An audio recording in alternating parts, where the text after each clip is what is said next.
చెప్పండి, అల్లు అర్జున్ గారి ఇష్యూ నడుస్తుంది కదా, రేవంత్ రెడ్డి గారు వర్సెస్ అల్లు అర్జున్ అన్నట్లుంది ఇప్పుడు టాపిక్. సో ఏమంటారు దాని గురించి? అంటే నిన్న కూడా ఆయన మీద ఇంటి మీద దాడి చేశారు. సో అది పోలీస్ చేసి. అది కరెక్ట్ కాదు. ఎందుకంటే ఇది కూడా రేవంత్ రెడ్డి మనుషులే చేశారు మొత్తం.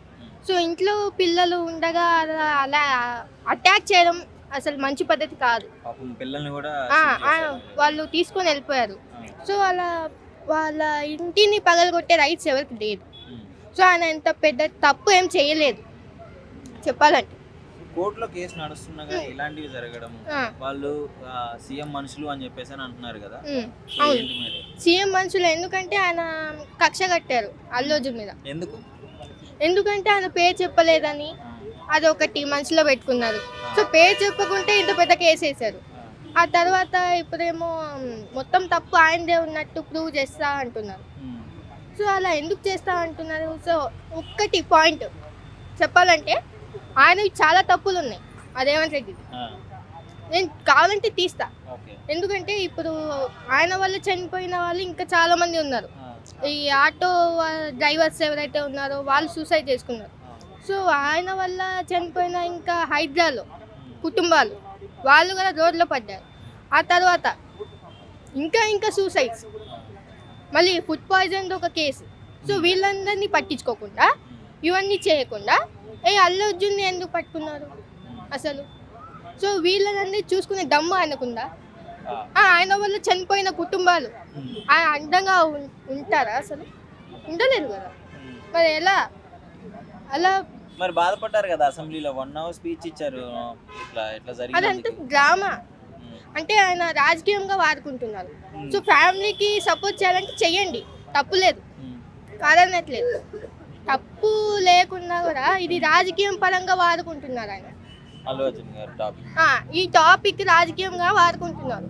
సో ఫర్దర్ గా ముందు ఎలా ఉండబోతుంది? అల్లు అర్జున్ గారు జైలుకి వెళ్ళిపోతారు అని చెప్పేసి అని అంటున్నారు. ఆయన ఏం చేసుకోలేరు. ఆయన తప్పేముంది అసలు? ఆయన వెళ్ళి ఏమైనా తొక్కారా? ఆయన తొక్కలేదుగా.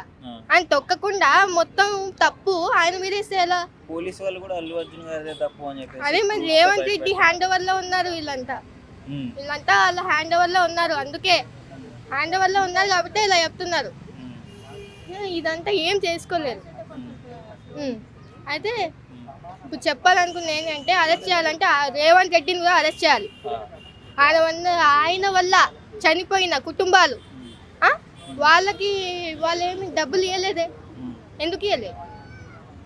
ఇప్పుడు డబ్బులు ఇవ్వలేదు, తక్కువ ఇచ్చారు అంటే ఆయన చేసేది తప్పు కాదా? మరి 25 కోట్లు ఇవ్వాలంటున్నాడు. మరి ఆయనకి ఇప్పుడు నీట్గా చెప్పాలంటే ఆయనకు ఒక సోఫా కావాలంటే, పుష్ప మూవీ చూసిన వాళ్ళకి అర్థమై ఉంటుంది. ఆయనకు సోఫా కావాలి. ఇప్పుడు రేవంత్ రెడ్డికి సోఫా కావాలి, అందుకే ఇది చేస్తున్నారు. నాకు అర్థమైంది. అదే పంపించాలని ఆయన మీద కక్ష. పంపిస్తే వదిలేస్తారు, పంపించకుంటే ఇలా డబ్బు.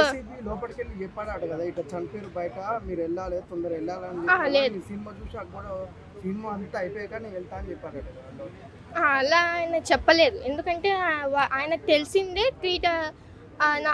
అదే ఆమె చనిపోయింది కదా, వాళ్ళ హస్బెండ్కి తెలిసిందే ఒక 3:30 ఎర్లీ మార్నింగ్ అంట. సో ఆ తర్వాత మార్నింగ్ అల్లు అర్జున్కి తెలిసింది అన్నారు. పోలీస్ వాళ్ళేమో మేము చెప్పే ఉన్నారు, అల్లు అర్జున్ గారు మాకు చెప్పలేదు, ఏం అబద్ధం కూడా చెప్పి ఉండొచ్చు కదా. సో ఆయన బ్యాచ్ చేయాలనుకుంటున్నారు. ఇప్పుడు ఆయన అంత మంచి మనిషి, 20 years నుంచి కష్టపడి పైకి వచ్చారు. ఇప్పుడు ఒక్క నైట్లో మొత్తం పరువు పోయినట్టు చేశారు. ఎందుకు అంత కక్ష? రాజకీయంగానే చేస్తున్నారు. ఇదంతా రాజకీయం చేయాలంటే చేసుకోమనండి, కానీ ఇలా కాదు. ఇప్పుడు బయట చనిపోయిన వాళ్ళని చూసుకోవాలి ఆయన. హైడ్రా అని, మూసి అని, అదేంటి మొత్తం ఆయన ఏమైనా చూసారా? కబ్జా చేసి కట్టుకున్నది ఇల్లులు చూడలేదుగా. కష్టపడి కట్టుకున్న ఇల్లు ఎలా కూల్చుతారు? అండి. సో మీకు ఇష్యూ తెలిసే ఉంటుంది కదా, ఎన్టీఆర్ ఫ్యాన్కి క్యాన్సర్ రావడం వల్ల దీని గురించి ఒక ఇష్యూ అయ్యి ఎన్టీఆర్ కూడా వీడియో కాల్లో ఆ అబ్బాయితో మాట్లాడడం జరిగింది. ఆ అబ్బాయి ట్రీట్మెంట్కి అయ్యే ఖర్చు నేను చూసుకుంటానని చెప్పి ఎన్టీఆర్ చెప్పారు అని చెప్పి వాళ్ళ మదర్ చెప్తూ ఉన్నారు. సో ఎన్టీఆర్ నుంచి నాకు ఎటువంటి అమౌంట్ రాలేదు, ఎన్టీఆర్ ఫ్యాన్స్ నుంచి అయితే వచ్చాయి అని చెప్పి ఈరోజు ఒక ప్రెస్ మీట్ పెట్టడం జరిగింది. దీని మీద మీ ఒపీనియన్ ఏంటి? ఇది ఎలా ఉందంటే దాగుడు పూతల గండా గురించి గేమ్ గుర్తొస్తుంది నాకు. కళ్ళు మూసి దాక్కుంటారా బాబు అంటే దాక్కుంటారు, తర్వాత పట్టుకుంటేనే దొంగ. ఇప్పుడు ఒకళ్ళు బయటపడ్డారని ఆటోమేటిక్గా ఇప్పుడు అన్నీ కూడా బయటకు వస్తున్నాయి. మరి ఇన్ని రోజులు ఎందుకు చెప్పలా? అప్పుడు ఎందుకు ప్రెస్ మీట్ పెట్టలేదు వీళ్ళు? అంటే ఇదంతా ఏంటంటే ఒక మొత్తానికి తెలుగు ఇండస్ట్రీకే మడత పెడదామని చూస్తున్నారా? ఇంకా నాకేం అర్థం కావట్లేదు. అంటే హీరోలను బతకనివ్వరేక ఏం చేస్తారు ఏం కాదు. మళ్ళీ ఇవన్నీ బయట వన్ బై వన్ ఈ అసలు ఎక్కడ రాజ్ తరుణ్ లావణ్య దగ్గర మొదలుపడింది వ్యవహారం, కేసులు వ్యవహారం. వన్ బై వన్ అందరూ అదే ప్లేస్కి వెళ్తున్నారు, బయటకు వస్తున్నారు. ఏం జరిగిద్ది ఏం కదా ఏం అర్థం కావట్లేదు. పిచ్చిలు ఎగుతుంది మాకు రోజు రోజుకి. అది అంటే తెలుగు ఇండస్ట్రీలో హీరోస్ని టార్గెట్ చేస్తున్నారని అనుకోవచ్చా? మరి అంతే కదా. ఇప్పుడు ఒక వే అయిపోయింది, ఈ వే ఇంకా నిప్పు ఇంకా చల్లారలా, మళ్ళీ నీళ్ళు చల్లారు, మళ్ళీ ఇప్పుడు పెట్రోల్ పోసారు యుద్ధంతో, ఇంటి మీద దాడితో. మళ్ళీ ఇప్పుడు ఎన్టీఆర్ ఫ్యాన్స్ని గెలుగుతున్నారు. ఏందో ఇది ఎక్కడ దాకా వెళ్ళిద్దో మొత్తానికి. ఆ హీరోలను ఆ ఫ్యాన్స్ ఈ ఫ్యాన్స్ మొత్తాన్ని తీసుకొచ్చి మళ్ళీ గొడవలు పెట్టేస్తారా ఏం కథో ఏం చూడాలి. మరి ఎంత దాకా వెళ్ళి ఆగిద్దో.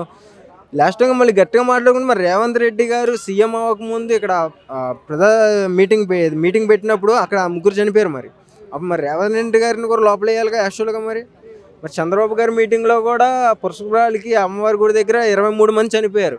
మరి చంద్రబాబు గారిని కూడా లోపల వేయాలిగా. పవన్ కళ్యాణ్ గారు ర్యాలీ చేసినప్పుడు కరెంట్ షాక్తో 2 చనిపోయారు, బైక్ యాక్సిడెంట్లో 18 మంది చనిపోయారు. మళ్ళీ ఆయన లోపల వేయాలిగా. పాయింట్గా మాట్లాడుకుని అందరూ లోపలికి వెళ్తారు, ఇంకా బయట ఎవరు ఉంటారు? అది. Thank you.